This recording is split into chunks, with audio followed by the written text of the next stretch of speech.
The Blues already have two of Europe's most productive wide men in Leroy Sane and Raheem, but Read Bundesliga believe Pep Guardiola has not intention of standing still during the summer. The report reads, "It has been reported that Leon Bailey is a target for Manchester City, as Pep Guardiola wants to improve the Premier League champions next season," according to Goal. Bailey has been impressing since his arrival at Genk in 2015, and he got his move to Bayer Leverkusen in 2017 for an approximate £20 million. He was also reportedly a target at the time for Premier League giants Chelsea and Manchester United.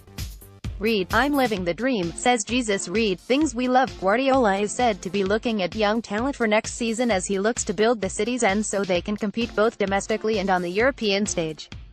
Bailey has been essential for Leverkusen in his first full season, scoring 9 goals in 28 appearances.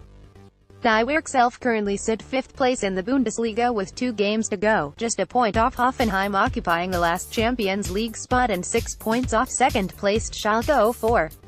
That's the main transfer story this morning, but there's plenty more of interest on the back pages and the web. Sky Sports are already considering next season's title defense and have highlighted how few recent champions have been able to muster a stoic response to be crowned champions.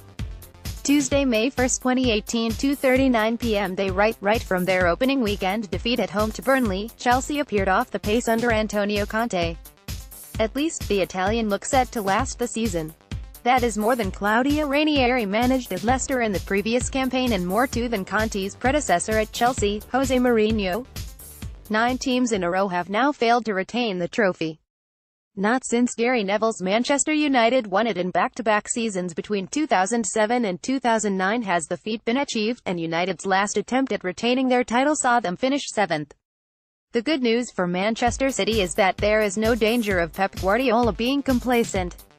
That is why next season we are going to be focused on the Premier League and pre-season and in the first game, he said recently. That is the lesson we have to take. The year after is always complicated. We have to know that can happen to us. What happened with Chelsea, Leicester and Manchester United can happen with us.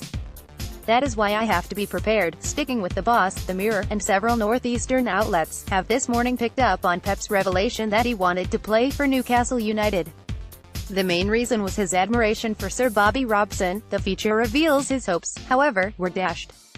Pep Guardiola has revealed he wanted to play for Newcastle, but was politely turned down by his former Barcelona boss Bobby Robson, it reads. The Manchester City coach never played for an English club and his first experience of the Premier League was after moving to the Etihad in 2016. But, in a new film on Robson, the Catalan said he had wanted to swap the Nou Camp for St James's Park when the former England boss returned home in 1999, after his sacking in Spain. Guardiola said, "I am going to explain something secret. After the purge in Barcelona, he went to Newcastle and I sent him a letter to offer me the chance to go to him and play at Newcastle. One of my dreams would have been to have played in England. He answered me and said it was not possible because he had a lot of quality and he was right, but even in that tough moment, he was always so kind." Wednesday, May 2, 2018, 1:54 p.m. From the archives, Joe Mercer, TC and a paper bag. Things were, indeed, different back then. He wrote a simple letter and it was like it meant so much more.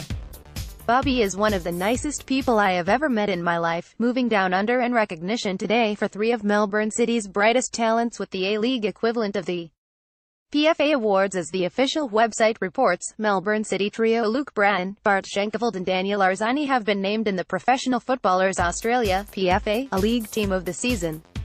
Bratton was the only player to be in the starting team out of the 3, with Arzani and Schenkeveld being selected on the bench. Bratton's outstanding season saw him come second in the Fox Sports Alex Tobin medal and his peers have recognized for his efforts, being selected in the player-voted team of the season.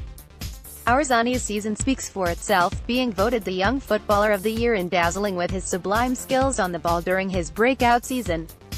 City's defensive Dutchman didn't miss out on the accolades in 2017-18, picking up the Melbourne City Player of the Year in his first season at the club.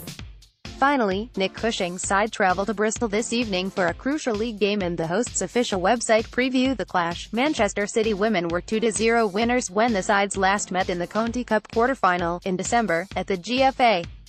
Tuesday, March 28, 2017, 11:21 a.m. On a cold and wet day in Almondsbury, Manchester City women just edged the contest, although City women had their fair share of chances throughout the game.